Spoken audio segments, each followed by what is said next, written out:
नमस्कार, मैं प्रशांत बनाफर, सहायक प्राध्यापक समाजशास्त्र, शासकीय महाविद्यालय जयजयपुर, जिला जांजगीर चांपा। आज हम एमए समाजशास्त्र के सेकंड सेमेस्टर के सेकंड पेपर के अंतर्गत केंद्रीय प्रवृत्तियों में माध्य का अध्ययन करेंगे, अर्थात मीन का अध्ययन करेंगे। क्योंकि माध्य एक केंद्रीय प्रवृत्ति है, अतः हम माध्य को समझने से पहले केंद्रीय प्रवृत्ति को समझ लेते हैं। केंद्रीय प्रवृत्ति का अर्थ होता है कि किसी भी समूह के सभी आंकड़ों में एक प्रवृत्ति पाई जाती है, अर्थात एक टेंडेंसी होती है जो अपने समूह के मध्य या उसके आसपास वितरित होती है। आंकड़ों की इसी प्रवृत्तियों को केंद्रीय प्रवृत्ति कहा जाता है और इसके अनेक मापक हैं, उन्हीं में से एक मापक है माध्य। दूसरे शब्दों में माध्य को एवरेज भी कहा जाता है, अर्थात माध्य वह औसत या एवरेज मूल्य है जो वृहद समूह का प्रतिनिधित्व करती है। माध्य में जो हमारे समंक या आंकड़े होते हैं उसके अधिकतम या न्यूनतम मूल्य के अंतर्गत के आंकड़े पाए जाते हैं। यदि हम यहाँ माध्य के अर्थ की बात करें तो जैसे आपके सामने है कि जब कोई भी एक संख्या या राशि किसी समूह या श्रेणी के सभी आंकड़ों का सर्वश्रेष्ठ रूप से प्रतिनिधित्व करती है तो उसे ही माध्य कहा जाता है। जैसे मैंने बताया था कि इसे एवरेज भी कहा जाता है।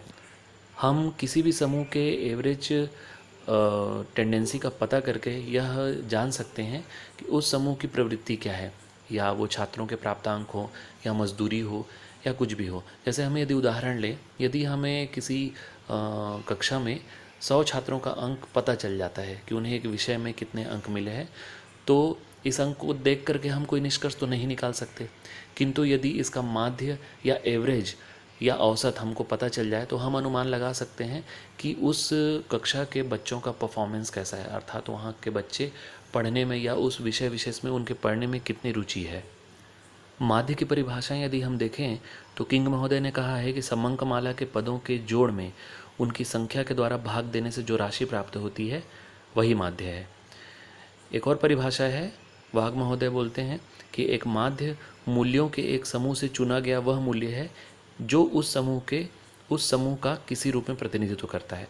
अर्थात यहाँ पर यदि हम उसकी विशेषताओं की बात करें तो समग्र का प्रतिनिधित्व करना, जो माध्य होता है वो पूरे समूह में जितने भी समंक दिए हुए हैं उनका प्रतिनिधित्व करता है। अब हम माध्य के या अच्छे माध्य की कुछ विशेषताएं देख लेते हैं।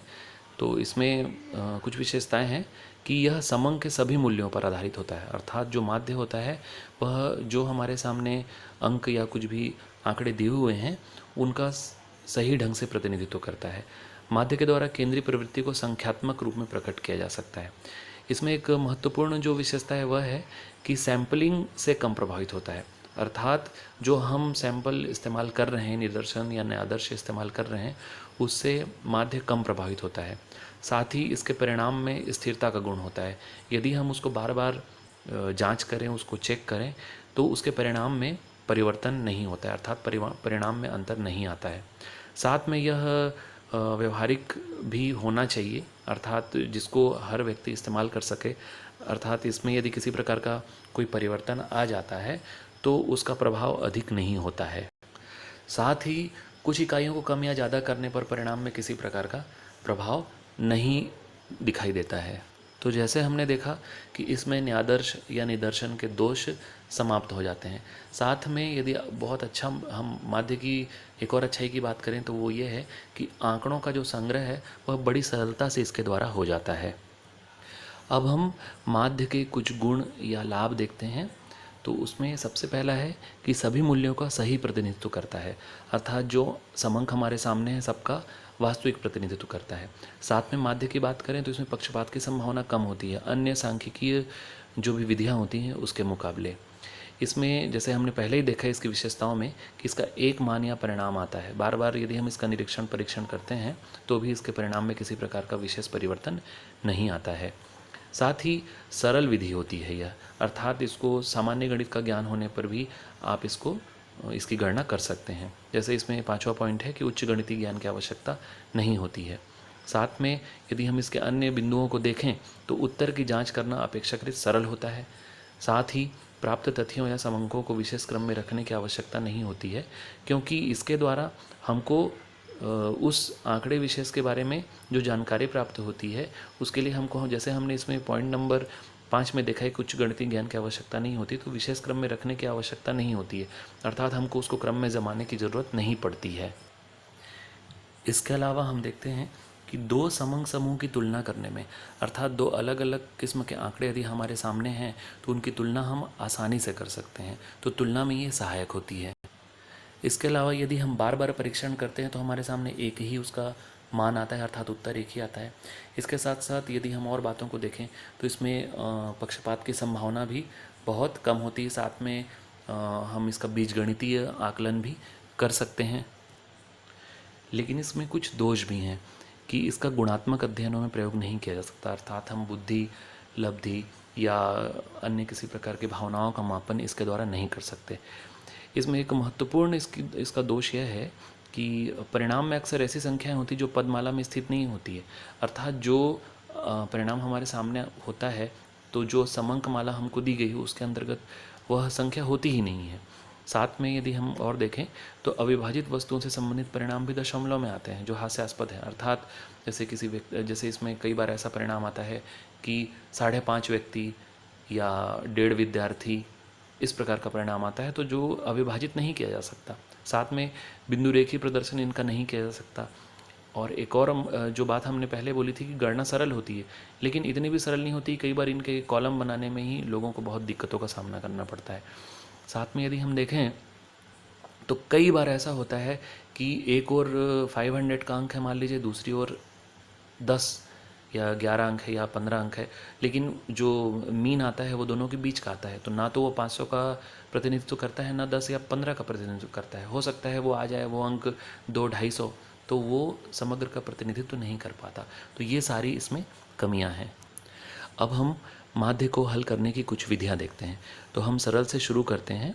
तो इसमें जैसे आपके सामने इस प्रकार के आंकड़े दिए जाते हैं, जैसे हमने यहाँ पर लिया विद्यार्थियों के प्राप्तांक 21, 15, 17, 19, 23, और इस सूत्र के बारे में हमको थोड़ा जानकारी होना चाहिए। m का मतलब यहाँ पर होता है माध्य, ये समेशन का चिन्ह है। जैसे आप देख रहे हैं समेशन का मतलब होता है योग। यहाँ पर x मतलब प्राप्तांक, तो ये जितनी भी संख्याएं हैं उसको हम कहेंगे x, और n मतलब प्राप्तांकों की संख्या। तो आप देख रहे हैं इनके टोटल नंबर्स ऑफ जो प्राप्तांक है वो कितने हैं, 1, 2, 3, 4 और 5, ठीक है।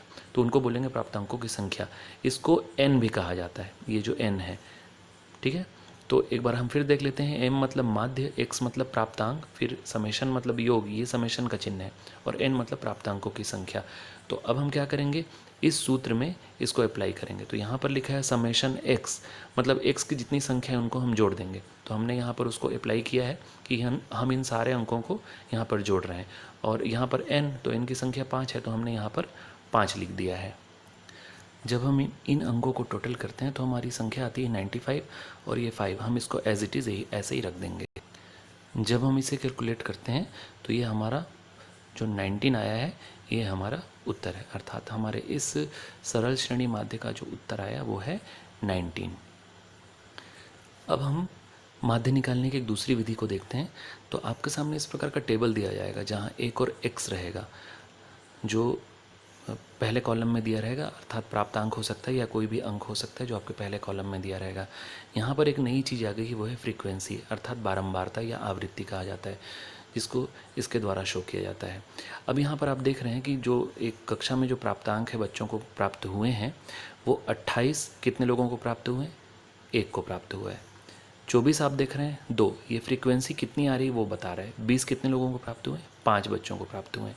18, 5, तो एक और प्राप्तांक है, दूसरी ओर है आवृत्ति, अर्थात कोई एक अंक कितने लोगों को प्राप्त हुआ है, ठीक है।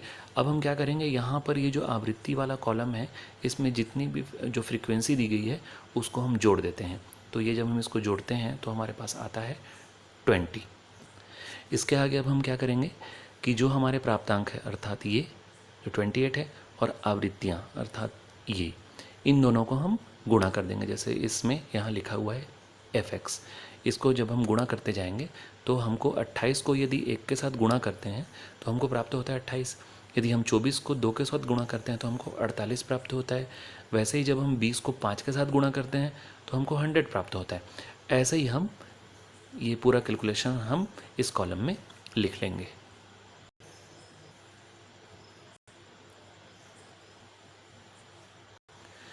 हमने इनको जोड़ लिया है, गुणा कर लिया है। अब हम क्या करेंगे, इनको जोड़ेंगे। ये जो हमारे तीसरे कॉलम पे जो fx आया हुआ है इसको हम जोड़ लेंगे। हमने इसको जब जोड़ लिया तो हमको समेशन fx प्राप्त हुआ 356। अब हमारे सामने मीन निकालने का ये सूत्र है m equal to summation fx upon summation f। Summation fx तो हमको प्राप्त हो गया है और समेशन f, तो इसके बाद हम ये देख रहे हैं कि ये जो n है और समेशन f, इसका दोनों का मतलब एक ही है। तो हमको n भी प्राप्त हो गया है और समेशन fx भी प्राप्त हो गया है। अब हम इसको कैलकुलेट कर लेते हैं। हम जब इसमें मान रख देते हैं 356 अपॉन 20 तो हमको हमारा आंसर मिल जाता है 17.80। ये क्या है, ये हमारा मीन है। अब हम मीन निकालने की एक और विधि देखते हैं, संक्षिप्त विधि, शॉर्टकट मेथड। तो यहाँ पर आप देख रहे हैं कि यहाँ पर CI अर्थात वर्ग अंतराल लिखा हुआ है, अर्थात 100 से 120 के बीच का जो अंक है वो कितने लोग को प्राप्त हुआ है, तो 10 लोगों को। तो ये फ्रीक्वेंसी है हमारी, आवृत्ति या बारंबारता कहा जा सकता है। तो इसमें अंतर सिर्फ ये क्लास इंटरवल का ही अंतर है, बाकी हम आगे कैलकुलेट करते हैं। साथ में हम पहले ये भी कर चुके हैं कि जो आवृत्ति है अर्थात जो फ्रीक्वेंसी है उसको हम टोटल कर लेते हैं तो हमको n प्राप्त हो जाता है, जो n है हमारा 32 है। अब हम क्या करेंगे, यहाँ पर लिखा है जैसे देखिए मध्यमान, अर्थात 100 और 120 का मध्यमान हमको निकालना है। तो इसको निकालने की विधि यह है कि हम क्या करेंगे, जो वर्ग अंतराल में जो अंक दिए हुए हैं अर्थात 100 और 120, ये दोनों को हम जोड़ लेंगे। तो 100 और 120 को जब हम जोड़ेंगे तो ये हो जाता है 220। फिर हम इसको 2 से भाग दे देंगे। तो जब हम इसको 2 से भाग देते हैं तो हमारे सामने आ जाता है 110 अर्थात 110। तो यही हमारा मध्यमान होगा। ऐसे ही हम बाकी मध्यमान में निकालते जाएंगे। तो जैसे 120 और 140 का मध्यमान कितना होगा, 130। 140 और 160 का मध्यमान कितना होगा, 150। ऐसे ही हम बाकी सारे मध्यमान भी यहाँ पर निकाल लेंगे। इस प्रकार हमने सभी का मध्यमान यहाँ पर निकाल लिया है। अब हम यहाँ पर सूत्र देखते हैं। ये सूत्र हमारे सामने है m इक्वल टू ए। अब ये जो a है ये हमारे लिए यहाँ पर नया है। a का मतलब होता है एज्यूम्ड मीन अर्थात कल्पित मध्यमान। तो हम जैसे यहाँ पर हमने मध्यमान निकाला हुआ है जो हमको CI से प्राप्त हुआ है। तो अब हम क्या करेंगे, इनमें से कोई भी एक अंक को हम कल्पित कर लेंगे कि यही मध्यमान है, कल्पना कर लेंगे और हम उसको चिन्हित कर लेंगे। तो जैसे हम यहाँ पर 170, इसको हम एज्यूम्ड मीन मान लेते हैं, अर्थात a का मतलब क्या होगा, एज्यूम्ड मीन या कल्पित मध्यमान। इसके बाद हमको इस कॉलम में हमको d चाहिए अर्थात कल्पित मध्यमान से विचलन। तो हमारा कल्पित मध्यमान कितना है, 70। जो 170 है वो हमारा कल्पित मध्यमान है, हमने यहाँ पर चिन्हित कर दिया। अब हमको d चाहिए, इसके लिए हम क्या करेंगे, x माइनस a।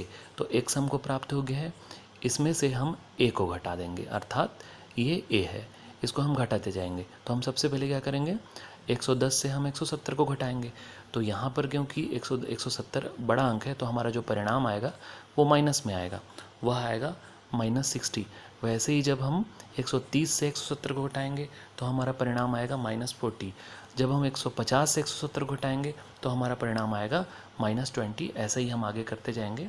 यहाँ ध्यान रखिए, जब हम 170 से 170 को घटाएंगे तो हम यहाँ पर 0 आएगा, और जब हम 190 से 170 को घटाएंगे तो हमारा यहाँ प्लस में रिज़ल्ट आना, मतलब फिर यहाँ पर 20 आएगा। उसके बाद यहाँ पर जब हम 210 से 170 को घटाएंगे तो यहाँ पर 40 आएगा, और लास्ट में 230 से जब हम 170 को घटाएंगे तो ये 60 आएगा।